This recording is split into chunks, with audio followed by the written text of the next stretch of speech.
On Christmas Day, the Cobequid Wildlife Rehabilitation Centre received a call about a young porcupine on its back in a yard. The homeowner flipped her over and contacted us, but the porcupine had moved away. She showed up again the following day, scavenging frozen apples from under an apple tree in deep snow. She was very weak and clearly in distress. With a winter storm forecast for the next day, we decided she needed help right away and went to try and capture her. When we arrived on the scene, we saw that she was barely able to move and did not resist capture.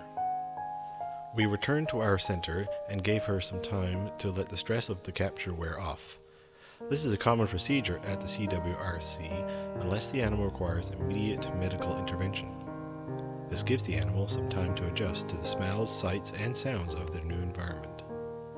The initial exam of the porcupine at Central Nova Animal Hospital revealed that the cause of her restricted movement and behavior was a serious skin infection called sarcoptic mange or scabies. The result of this skin infection had irritated her skin to the point it had created a very thick layer of hardened skin over most of her body. It was like a suit of armor or a plaster cast encasing her. As she was in a weakened state, we considered her condition too risky for anesthetic right away and adopted a modest approach to restoring her to a healthy condition.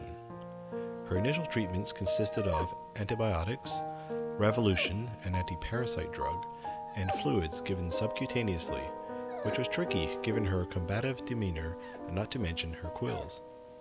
The quills were in fact a bit of a learning curve for us in the beginning. As this was our first porcupine, we would accidentally get quilled when we forgot or got too close to them. They are very sharp and you don't feel them going in.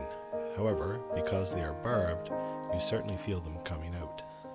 Porcupines do not shoot their quills, as some people believe, but they will swat with their tail or back into a threat in order to use them. This is the last line of defense for these gentle herbivores who prefer to climb the nearest tree to attacking with their quills. Losing quills does not seem to cause the porcupine any pain or discomfort. During the first few weeks, we repeated the treatment with fluids and medication. This also included the debridement of the parts of the thick, crusty skin that was relatively easy to access and break off. After the third week, we noticed some swelling in her right front paw.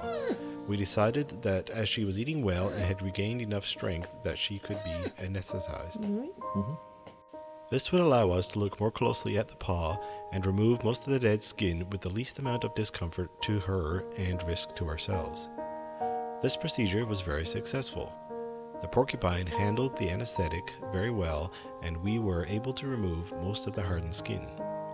Some of this had encircled her legs and arms to the point it was constricting the flow of blood, and this was the reason for the swelling we had observed. This disappeared overnight, much to our relief.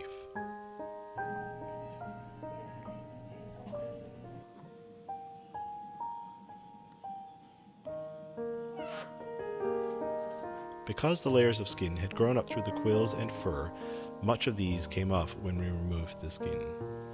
This resulted in a somewhat bald-looking porcupine who would not survive the cold winter weather outdoors. We knew that she would be with us for some time as she grew back her fur and quills. This was a slow process and took nearly 4 months to complete. During that time, she spent the first few months in a small enclosure we had built to house eagles. It was around this time she somehow earned the name of Porcules. The eagle box was a fine home during the first few weeks when she was weak and couldn't move much. After her procedure and newfound mobility, she began to look for ways out of the box. She first escaped through a small hatch used to hang a heat lamp through. Her next attempts were to chew through the front slats of the cage. This was thwarted by placing a sacrificial piece of pine board that she chewed on regularly.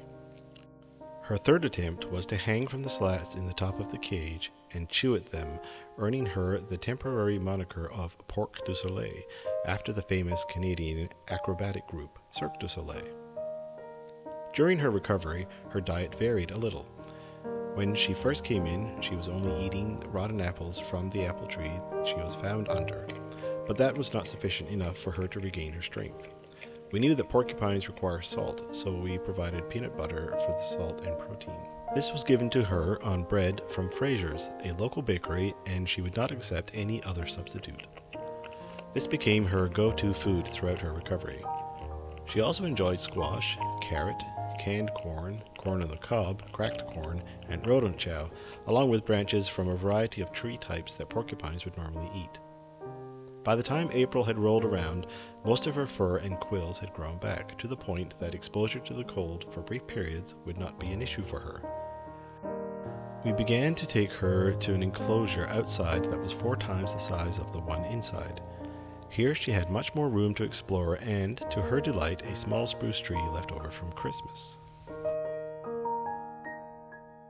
Every time we brought her to this enclosure, she would immediately head for and climb the tree. Porcupines are nocturnal creatures, and she would spend the daylight hours perched in the tree sleeping. As Porcules acclimatized to being outdoors, she became stronger. We knew that it would soon be time for her to go back to the wild. This was mainly dependent on a reasonable weather window that would give her a good chance to familiarize herself with new surroundings. We decided not to return her to where she was found, given the proximity to a busy road, but instead a remote location where other porcupines had been seen. We also wanted to be sure she did not become depressed and stop eating. On the morning of the 21st of April, we took her outside for the last time. That afternoon, we collected her into a small pet carrier and headed for her new home near Antigonish. When we placed her cage on the ground, she could smell the porcupines and the nearby woods. She was much more animated than she had been in weeks. We moved the cage so that it was facing a large apple tree and opened the door. After a few minutes, she cautiously stepped out and explored carefully the area nearby.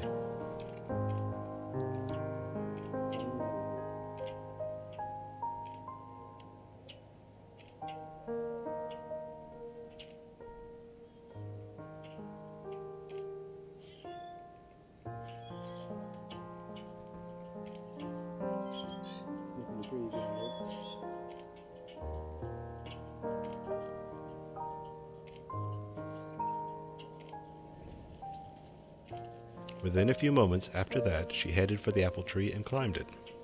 However, she did not spend long here, mainly because there was little cover from the leafless branches, and probably because we could still see her. She climbed down and headed for a very tall evergreen tree and began to methodically climb that. Our last sight of her was somewhere near the top of this tree, nestled into the trunk, nearly hidden by branches. We suspect Porcules settled in for the best sleep she would have had in months.